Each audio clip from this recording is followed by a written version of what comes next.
What's going on, y'all? It's your boy, the VideoGameVotary, and today we're diving into the latest TMNT installment, Teenage Mutant Ninja Turtles Arcade Wrath of the Mutants. Whether you're a longtime fan or new to the franchise, this game has a lot to offer. So let's get shell-shocked.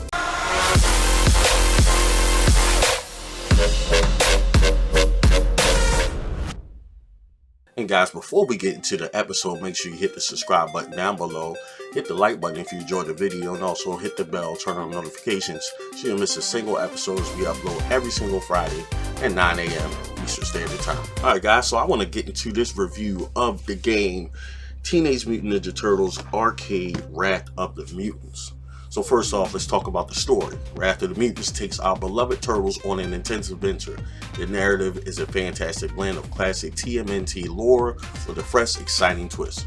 Shredder and the Foot Clan are up to no good again, but this time they got some new allies. The stakes are higher and the emotional depth is surprisingly rich for a TMNT game. You'll find yourself genuinely caring about the characters and their journey. Gameplay is where the Wrath of the Mutants truly shine. The combat system is fluid and engaging, allowing you to switch between Leonardo, Michelangelo, Donatello, and Raph seamlessly. Each turtle has unique abilities that cater to different playstyles, adding a strategic layer to beat 'em up action. The new mutation mechanic lets you temporarily power up your turtles, adding an extra layer of excitement and intensity to the fights. Visually, the game is stunning. The art style is a perfect mix of gritty and vibrant, capturing the essence of the TMNT universe. The environments are detailed and varied, from the dark alleys of New York City to the mystic realms. The characters' designs are spot on and the animation is smooth, making every battle a visual treat. The sound design deserves a special mention. The voice acting brings the characters to life, with each turtle's personality shining through.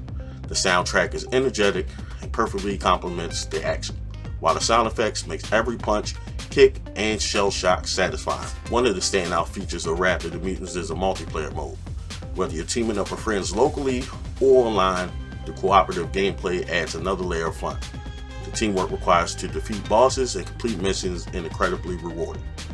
However, the game isn't without its flaws. Some players might find the difficulty spikes a bit frustrating, and a few minor bugs can occasionally disrupt the experience. But these are relatively minor in the grand scheme of things and don't detract significantly from the overall enjoyment. And I also want to point out that some of the controls can be a little bit sticky at times. It's not really taken away from the gameplay, but it can be a tad bit frustrating. But with the unlimited continues and not have to worry about inserting any tokens or coins to continue your game, who cares? Just play. The Teenage Mutant Ninja Turtles Wrath of the Mutants is a triumphant return for our favorite heroes in a half shell.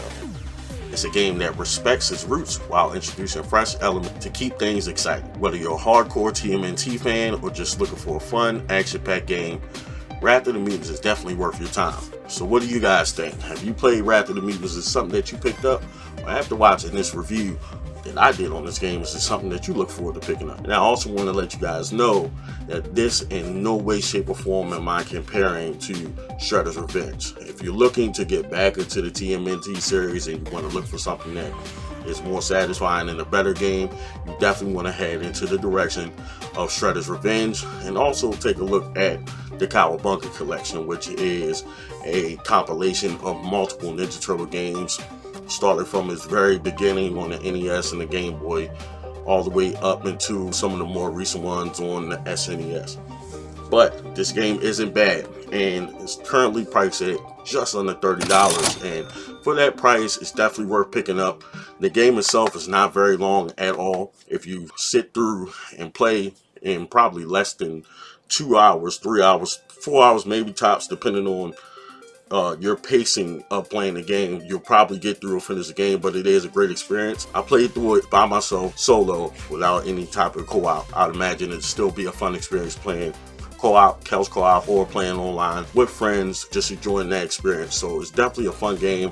I enjoy beat 'em up styles games, especially it just kind of brings me back to that particular time in gaming. I love beat 'em up style games, and I also am a fan of not necessarily the longest games in the world. Really kind of fits the scheme of things when it comes to me and my style of game.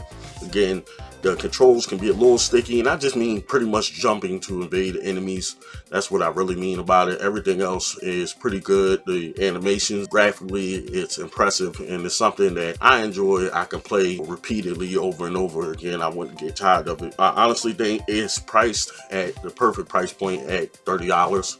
I don't think it should be any more than that, honestly. Pretty much being half the price of a game, and you know, that makes sense for the length of the game and what you're getting, and not going into being an extensive and very long game. I think it's right at the perfect price point. It's definitely worth picking up if you're a casual gamer and you want that classic beat 'em up feel style, or if you are a fan of the Teenage Mutant Ninja Turtles series of the show and of the characters, definitely worth picking up. And you guys know Nickelodeon picked up the rights to Ninja Turtles, so it's more along the sides of that, the animation style, not necessarily the older TMNT series that people of my age demographic grew up on, but it's definitely worth picking up. And I want to know down in the comment section below, one, I want to know, would you like to see more of these game review style episodes? Also, I want to know, is this something that you picked up?